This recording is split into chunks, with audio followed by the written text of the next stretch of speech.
Hi, I'm Steve Richardson. One of the things I tell my clients after they finish with a bankruptcy and they get their discharge is to wait about 90 days, 3 months, and then pull all 3 of their credit reports to review them to make sure all their debts are marked discharged and everything is accurate. One of the things they notice if they're homeowners and have a mortgage is that their payments, which they've been making on time, are not being shown as on-time payments on their mortgage, and they're trying to rebuild their credit by having a good post-bankruptcy payment history. And they ask me, hey, why isn't this showing up? Well, the reason is that you've discharged your obligation to pay that mortgage. Now, the mortgage lien still sits on your property, and if you don't make the mortgage payments, they're going to foreclose in your home.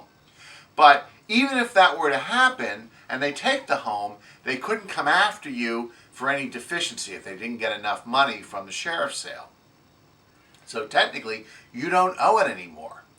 So the mortgage banks are concerned about reporting an on-time payment on a debt you really don't owe anymore. So that's why it's not showing up on your credit. Now, if you're looking to rebuild your credit, there are a lot of ways to do that besides your mortgage.